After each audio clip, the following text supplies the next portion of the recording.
Seperti apa Pak Anda melihat pelemahan rupiah dan bagaimana pula dampaknya terhadap industri pertambangan dari APB3I? Saya kira kita sudah tahu semua bahwa adanya pelemahan rupiah ya. Ini akan membawa dampak yang sangat signifikan terhadap kelangsungan kegiatan penambangan khususnya bauksit di Indonesia. Tapi juga ada sisi segi yang lain yaitu positif dan negatif ya. Positifnya tentu kalau kita jualan, artinya kita bisa ekspor, tentu akan mendapatkan hasil yang cukup baik karena itu menggunakan dolar.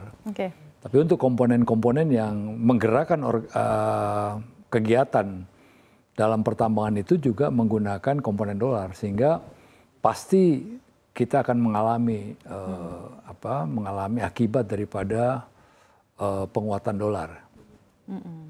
Baik, jadi dalam hal itu ya Pak ya. Iya. Kalau untuk bauksit sendiri, apakah ada perbedaan tertentu terhadap komoditas lainnya dan bagaimana spesifikasi atau ciri khas atau spesifikasi dari bauksit sendiri ini berbeda dan membuatnya cukup rentan terhadap rupiah? Ya, kalau produksi penambangan bauksit sendiri hampir mirip lah dengan yang lain.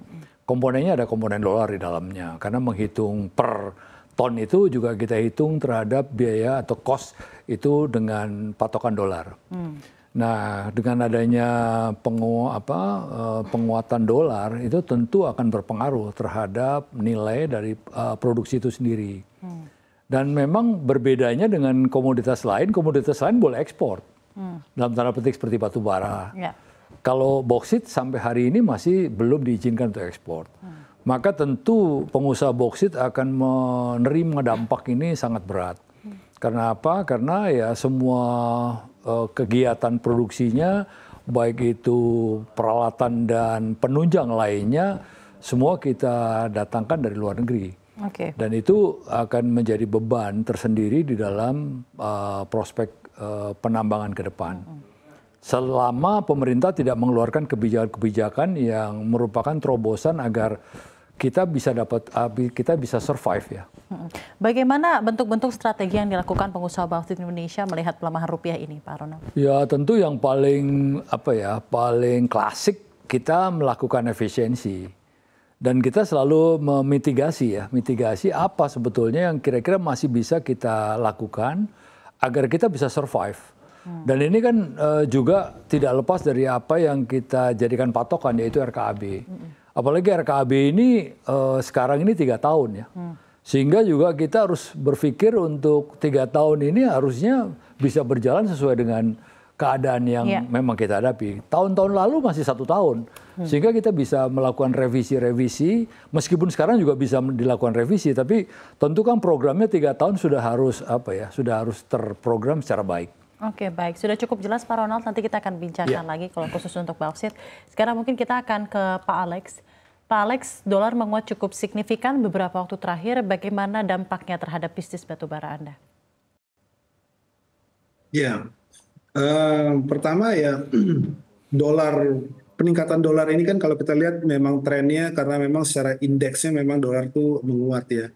Nah, khususnya untuk di industri batubara, keadaan masing-masing perusahaan akan berbeda-beda. Tapi umumnya kebanyakan adalah semua bisnis batubara ini acuannya masih menggunakan US dollar. Artinya dari penjualan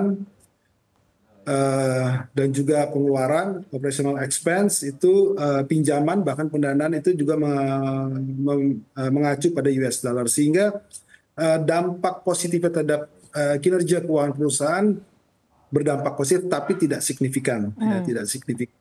Justru yang mesti kita antisipasi adalah bagaimana efeknya peningkatan penguatan US dollar dan melemahnya rupiah itu mempengaruhi daya beli. Daya beli dari power plant tentunya ya. Nah itu dilihat ke depan bagaimana ininya. Tapi kalau kita melihat penguatan US dollar ini memang secara global gitu ya. Jadi bukan hanya spesifik rupiah yang melemah gitu. Ya, jadi memang dolar indeksnya yang mengalami penguatan dan ini juga tercermin dari pelemahan-pelemahan currency lainnya ya, tidak hanya rupiah. Jadi no wonder memang karena DXY begitu tinggi, kan ada uncertainties yang begitu tinggi, semua meminta atau memiliki demand yang tinggi ya Pak ya terhadap dolar.